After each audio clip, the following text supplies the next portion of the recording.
반갑습니다. 벌써 내 영혼을 위한 성경 쓰기 첫 번째 책 예수를 쓰다가 시작한 지 4개월이 되었습니다. 이번 주 마지막 시간까지 최선을 다해서 말씀을 써내려 가지고 그 가운데 부어주시는 하나님의 놀라운 은혜가 저와 여러분들의 삶 가운데 풍성하게 임하기를 기도합니다. 오늘 함께 나눌 말씀은 요한복음 21장 16절과 17절입니다. 함께 화면을 보며 읽겠습니다. 또 두 번째 이르시되 요한의 아들 시몬아 내가 나를 사랑하느냐 하시니 이르되 주님 그러하나이다. 내가 주님을 사랑하는 줄 주님께서 아시나이다.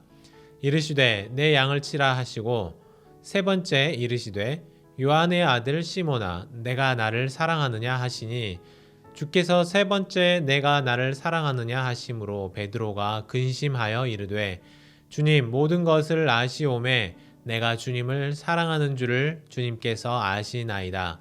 예수께서 이르시되 내 양을 먹이라. 아멘. 네, 방금 함께 읽은 말씀을 따라서 나를 사랑하느냐라는 제목으로 오늘 말씀을 함께 하기를 원합니다. 교회에서 아이들을 보면 항상 어른들이 자주 묻는 질문이 있죠. 아빠가 좋아, 엄마가 좋아 하고 물어봅니다.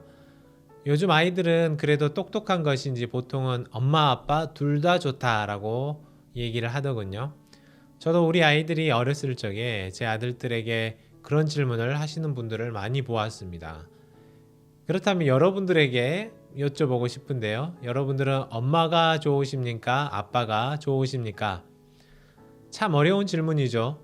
특히 엄마 아빠가 함께 있는 자리에서 이런 질문을 하는 것은 때로는 서로를 불편하게 만드는 것 같기도 합니다. 누구 한 사람을 좋다고 말하면 다른 한편에서는 서운함을 느낄 수도 있겠죠. 저는 그래서 아이들에게 이런 질문을 잘 하지 않았습니다. 아이들에게도 시험에 들게 하고 어른들 재밌자고 서로 부모도 불편해지는 그런 질문을 물어보는 것은 별로 안 좋은 것 같다는 생각을 했는데요. 저는 여전히 아이들을 사랑하고 아이들도 아빠 엄마를 믿고 사랑할 줄로 믿고 살아갑니다. 그런데 이런 질문은 연인 사이에서도 자꾸 하게 되는 것 같아요. 사랑을 확인하고 싶은 것이 아마도 사람의 마음인가 봅니다. 당신 나 사랑해? 자기야 나 사랑해? 얼만큼 사랑해? 네, 자꾸 사랑을 묻고 확인을 하고 싶은 것이 우리의 마음이죠. 그런데요, 오늘 말씀해 보니까 여기 또 참 난처한 질문을 자꾸 묻는 분이 계시는데요. 바로 예수님이십니다. 우리 한번 말씀을 살펴보도록 하시죠. 오늘 말씀은 우리가 두 번째와 세 번째 질문을 읽었지만 앞서서 15절에도 똑같은 질문이 나오고 있습니다. 심지어 아침밥을 먹는 자리였어요. 예수님은 기껏 아침밥을 함께 나누시면서 베드로에게 이런 질문을 하고 계시는 것이죠. 요한의 아들 시몬아, 내가 이 사람들보다 나를 더 사랑하느냐? 밤새 그물을 던지면서 힘겨웠을 제자들에게 예수님은 이런 질문을 하고 계세요. 더군다나 여기에서처럼 아버지의 이름을 부르고 본인의 이름을 불러주는 것은 극존칭을 쓰는 거거든요. 안 그래도 베드로 입장에서 예수님을 3번이나 부인했는데 예수님이 자신을 이렇게 극존칭을 써가면서까지 이런 질문을 물어보시는 것이 여간 편치 않았을 것 같습니다. 얼마 전 예수님은 가룟 유다의 배반으로 결국 잡혀가셨고 채찍에 맞고 고난을 당하신 후 십자가에 달려 죽으셨습니다. 인간적인 마음으로 제가 생각해 보니까요. 육체적인 아픔도 물론 예수님을 정말 힘들게 했겠지만 가까운 사람들의 배반은 예수님의 마음을 더 힘들게 했을 것 같습니다. 그래서 예수님이 부활하시고 베드로에게 안갚음하시려고 이처럼 반복해서 질문하고 계실까요? 너도 한번 당해봐라 이런 마음이실까요? 아마도 그렇지 않다는 것 저와 여러분들이 잘 알고 있을 텐데요. 예수님은 굳이 우리가 말하지 않아도 우리의 마음을 아시고 살피시는 분이십니다. 베드로가 말하지 않아도 비록 예수님을 3번이나 배반한 전력이 있음에도 불구하고 여전히 예수님을 사랑하고 있으며 자신의 과오에 대해서도 부끄러워하고 있었을 것입니다. 이런 베드로의 마음을 모르실 리가 없어요. 예수님이 여기서 베드로에게 예수님을 사랑하는지 물어보는 것은 단순히 나를 정말 사랑하는지 확인하고 싶은 그런 마음은 아니셨습니다. 예수님이 이미 베드로가 배반할 걸 알고 계셨잖아요. 그래서 베드로에게 직접 예언도 하셨잖아요. 따라서 예수님은 베드로의 배신이 기분 나빠서 그에게 꼬치꼬치 캐묻고 계시는 것만은 아니었습니다. 그렇다면 예수님이 왜 이렇게 까다롭고 어려운 질문을 굳이 베드로에게 밥을 먹으면서 하셨을까요? 그것은 바로 앞으로 베드로가 감당해야 할 일 때문이었습니다. 베드로가 무슨 일을 하게 될까요? 예수님은 이미 베드로의 신앙 고백 위에 주님의 몸된 교회를 세우시겠다고 이미 계획하셨고 베드로에게 그것을 말씀해 주셨습니다. 배반할 것도 아시고 이미 말씀하셨죠. 다만 예수님은 앞으로 베드로가 감당할 주님의 사역을 해낼 수 있도록 힘을 주시는 것이었습니다. 왜냐하면 앞으로 그리스도의 몸된 교회를 세워가는 일은 지금까지 겪었던 어떤 고난보다 더 힘들고 모질 것이었기 때문입니다. 유대인들은 이제 베드로에게 묻겠죠. 베드로야, 너는 유대교가 좋아? 예수가 좋아? 라고 물을 것입니다. 로마 사람들 역시 또 베드로에게 물을 것입니다. 로마의 황제가 좋아? 예수가 좋아? 를 물어볼 것입니다. 그런데 이 질문들은 그저 잠깐 상처받고 그런 질문이 아니라 그의 생명이 왔다 갔다 할 수 있는 또 교회 전체의 존폐가 달려있는 그런 질문이었습니다. 이런 질문과 그에게 닥칠 수많은 고난, 시련의 시간을 이겨내기 위해서는 그가 여전히 예수 그리스도를 사랑한다는 것을 확실하게 해야만 했습니다.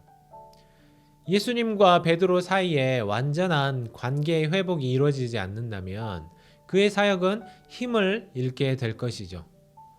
예수님은 베드로의 고백과 함께 완전한 관계의 회복을 이루기로 하셨습니다. 지금 이 상황을 보면 베드로는 더욱 힘이 들었을 것 같은데요. 차가운 밤 결박당하시고 맞는 중에 베드로는 추운 손을 녹이기 위해 숯불 앞에서 따스한 불을 쬐고 있었습니다. 그렇게 자기 몸 챙기는 와중에 베드로는 예수님을 3번이나 부인했죠. 그런데 지금 나를 사랑하느냐고 묻는 베드로 앞에는 예수님께서 일부러 불을 피워놓은 숯불을 준비해 놓고 베드로를 맞이하고 있었습니다. 따스한 불길, 그리고 예수님을 사랑하느냐고 묻는 질문. 이것은 베드로로 하여금 지난날의 자신의 배반을 더욱 떠올리게 만들었습니다. 예수님은 이런 실패의 상황을 다시 재현하셔서 자신의 과거를 온전하게 극복해 내기를 원하셨던 것입니다. 사실 이 장면에서 보면 예수님도 정말 대단하다는 생각이 들어요. 우리 같으면 베드로에게 따졌을 것 같습니다. 아니, 내가 너에게 얼마나 잘해줬는데 어떻게 네가 나를 배신할 수 있느냐? 왜 나를 배신했냐고 묻고 따질 것 같습니다. 그러나 예수님은 그 어떤 과거의 잘못도 묻지 않으시고 변명도 들으시지 않으셨습니다. 베드로의 사랑한다는 말 한마디면 된 것이죠. 예수님은 그래서 오직 예수님을 사랑하는지 그 고백 하나, 그것을 듣고 싶어 하셨습니다.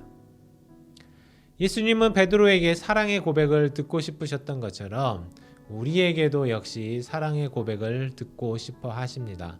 우리가 여전히 죄악 가운데 살아가고 있음에도 여전히 예수님을 사랑한다는 고백을 듣고 싶으십니다.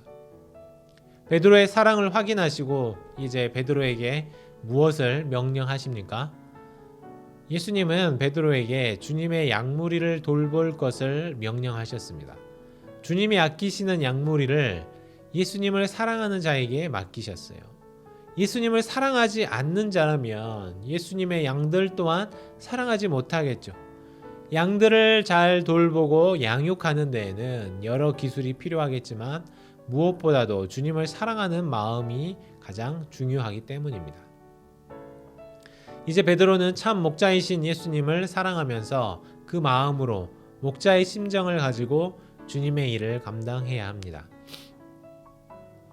3번이나 반복해서 사랑하느냐고 물으시고 3번을 반복해서 주님의 일을 맡기시는 것을 보면서 베드로는 마음이 아프고 어려웠을 것입니다. 그래서 성경에도 보니까요, 베드로가 근심하였다고 말하고 있습니다. 베드로는 예수님을 3번이나 부인했습니다. 이것은 변명의 여지가 없어요. 그럼에도 불구하고 예수님은 베드로를 용서하십니다. 다시 한번 자신의 입으로 예수님을 여전히 사랑한다고 고백하게 하셨습니다. 심지어 단순히 용서해 주시는 것에서 끝나지 않고 그에게 새로운 사명과 책임을 맡겨주셨습니다. 누군가에게 자신이 가장 사랑하는 것을 맡긴다는 것은 엄청난 신뢰 관계가 아니면 이루어질 수 없는 일이죠.